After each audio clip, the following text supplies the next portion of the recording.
1950년대 대한민국은 6.25 전쟁으로 초토화된 상태였습니다. 우리나라는 하루하루 끼니를 걱정하며 배고픔을 견디는 사람이 넘쳐났던 가난한 나라였죠. 그리고 2019년 기준 한국 경제 규모는 세계 211개 국가 가운데 12위, 1인당 국민소득은 26위가 됐습니다. 이게 얼마나 굉장한 일인지 감이 안 오시는 분들을 위해 작은 예시를 들어볼까 하는데요. 한국의 인구는 약 5,200만 명, 1인당 국민소득은 32,000달러입니다. 한국을 빼고 세계에서 인구 5천만 이상, 1인당 국민소득 3만 달러 이상인 나라는 미국, 영국, 독일, 프랑스, 일본 이어선 나라밖에 없습니다. 그런데 이들은 모두 20세기 이전에 상당 수준의 공업화를 이룬 경제선진국이었죠. 하지만 한국은 전쟁을 치르고 폐허가 된 상태에서 공업화를 시작했음에도 불구하고 이들과 현재 어깨를 나란히 겨룬다는 것은 정말 대단한 일인데요. 그런 이유로 외국에서는 한국의 경제 성장을 한강의 기적이라고 칭하는 것입니다. 한국인들의 빨리빨리 특성 덕분에 한국은 더욱 빠른 성장을 이뤄낼 수 있었는데요. 이 때문에 30년 전에 한국을 방문했던 뉴질랜드의 외교관이 딴 세상이 된 서울을 칭찬하며 한국인의 끈기와 인내를 배워야 한다고 자국민들에게 쓴소리를 하기도 했다고 합니다. 무슨 일인지 함께 알아보시죠. 선진국을 가르는 지표는 다양합니다. 경제력, 교육 수준, 시민의식, 국방력 등 어떤 기준으로 판단하는지 누가 말하는지에 따라 의견이 다를 수 있는데요. 두 개의 큰 섬으로 이루어져 있고 면적은 영국보다 조금 더 큰 뉴질랜드는 사람이 살기 좋은 나라라고 알려져 있습니다. 그 이유는 복지가 잘 되어 있기 때문인데요. 세계 최초로 양로연금 제도를 실시하고 완전고용, 실업수당 제도, 무상의료, 대학까지 무상교육 제도 등 뛰어난 사회보장 제도를 시행하고 있는 나라로 스웨덴, 노르웨이와 더불어 세계 3대 복지국가 중 하나로 불리기도 하죠. 그런데 이런 나라에 살고 있는 외교관이 한국을 방문한 뒤로 겸손함을 느끼고 심지어 한국이라는 나라에 질투심마저 느꼈다고 하는데요. 그는 바로 뉴질랜드 재단의 사이먼 드레이퍼였습니다. 뉴질랜드 출신인 그는 모국어인 영어는 물론이고 한국어, 불어와 이태리어까지 능통한 외교관 출신의 외교 전문가로 유엔에서도 일했을 정도로 오랫동안 국제 정세에 대한 통찰력을 키워온 전문가입니다. 그런데 그런 그가 뉴질랜드의 한 일간지에 한국은 미래 비전이 있는 나라다, 뉴질랜드의 비전은 어디에 있는가라는 다소 도발적인 제목으로 칼럼을 게재한 것인데요.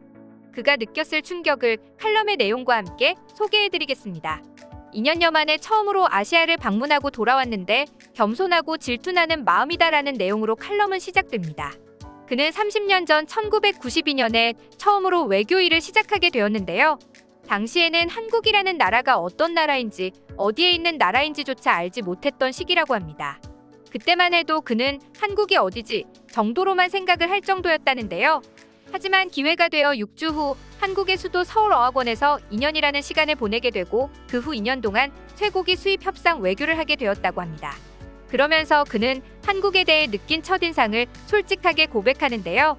한국은 1978년까지 뉴질랜드의 공적개발 원조 대상국이었다. 1990년대에도 여전히 상대적으로 가난한 나라였으며 솔직히 나는 공공장소가 더럽고 시끄럽다고 느꼈다라고 말했습니다. 거기에 음식도 한국 음식이 아닌 다른 음식이 먹고 싶을 때는 인도 음식이라는 한 가지 선택지밖에 없었다고 합니다. 그뿐만 아니라 한국인들은 빨리빨리에 사로잡혀 있었고 모든 것은 빨리 처리되어야만 한다고 덧붙였죠. 시간을 낭비하는 것을 용납하지 못하는 분위기 때문에 건물이 무너지고 다리가 붕괴되었으며 운전은 모험 같았을 정도였는데 매일 운전면허를 발급받는 사람 수백 명이 거리로 쏟아져 나왔다고 말합니다. 또 당시의 서울은 극단적인 날씨와 오염물이 방치된 환경까지 겹쳐 외국인들이 오래 머물고 싶은 장소는 아니었다고 말했는데요. 그는 오히려 도착한 지 얼마 되지 않았지만 빨리 떠나고 싶은 도시였다고 말합니다. 하지만 자신의 직장이 서울이었고 이런 과정마저 인생의 경험으로 생각하며 떠나지 않았다는데요. 굉장히 솔직하고 냉혹한 평가가 아닐 수 없었습니다. 제가 생각하기에도 90년대를 생각하면 정감 있는 풍경이 그려지지만 지금처럼 와하는 감탄이 터져나오는 화려하거나 세련된 모습은 아니었다는 걸 인정할 수밖에 없는데요. 아마 사이먼도 그랬던 것 같습니다. 하지만 그런 그가 최근 다시 한국을 방문하고 나서 충격에 빠지고 말았는데요. 그는 지난주 다시 서울에 방문했다. 그리곤 지난 30년간 한국이 이뤄낸 것들을 보고 겸손해질 수밖에 없었다. 교통수단, 선택지가 너무 많아서 전부 다 시도해보지도 못했다. 몇 킬로미터씩이나 되는 잘 포장된 자전거 도로도 매력적이었고 도시가 딴 세상처럼 질서정연하고 너무나 깨끗해서 거의 빛나는 듯 했다라며 짧은 시간 동안에 엄청나게 성장한 한국에 대해 놀라움을 드러냈습니다. 거기에 한국은 잔인한 식민지 역사를 포함한 과거를 떨쳐내고 야망과 낙관주의를 갖고 있다. 이런 현재의 한국을 보면 자연스럽게 겸손해지지 않을 수 없다. 한국인들은 개발도상국인 한국을 놀라울 정도로 빠르게 선진국으로 만들어냈다. 한국이라는 나라의 과거와 현재를 알고 있는 나는 심지어 한국의 존경심과 질투심마저 생긴다라고 덧붙였죠. 거기에 한국이 30년 동안 이룩해낸 것에 대한 칭찬도 덧붙였습니다. 한국하면 음식 문화를 빼놓을 수 없다. 한국에는 수백 개의 다양한 레스토랑이 존재하고 거기에는 정말 만족스러운 여러 가지 음식들을 만나볼 수 있다라고 열변을 토했죠.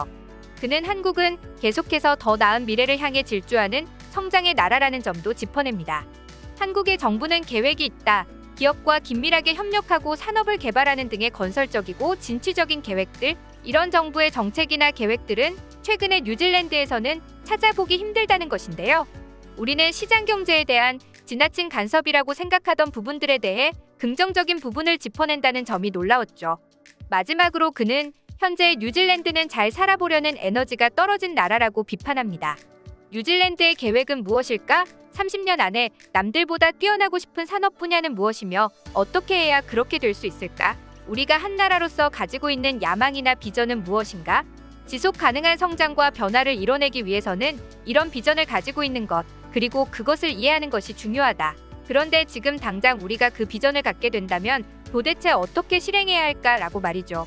개발도상국의 모습을 버리지 못하던 한국이라는 나라가 불과 30년 만에 선진국의 모습으로 탈바꿈했습니다. 그리고 거기에는 한국인들의 명석한 두뇌와 부지런함, 그리고 목적을 가지고 항상 도전하는 한국인들의 민족성이 가장 크게 작용했죠. 실제로 많은 연구에서 한국인의 평균 IQ가 세계에서 가장 높다고 말하고 유태인 박사가 연구한 연구 내용에 따르면 전 세계적으로 막대한 영향력을 끼치고 있는 유태인 민족과 한국인은 유사성이 매우 높다고 나오기도 했습니다. 거기에 한국인들은 수많은 발전을 이뤘음에도 아직까지도 앞을 바라보며 꾸준히 발전해가고 있는데요. 아마 세계 1위가 되기 전까진 이런 움직임을 멈추지 않을지도 모르겠습니다. 뉴질랜드의 외교관은 한국인의 이런 점을 가장 높이 샀는데요. 실제로 이 칼럼을 읽은 한 뉴질랜드인도 그동안 나는 뉴질랜드에서 태어난 것이 자랑스럽다고 생각해왔어. 그런데 요즘 뉴질랜드는 에너지가 없어. 그저 나이 든 사람들이 은퇴하고 살면서 평등이라는 포장지만 내세워 모두가 다 같이 가난하게 살아가는 길로 향하고 있어.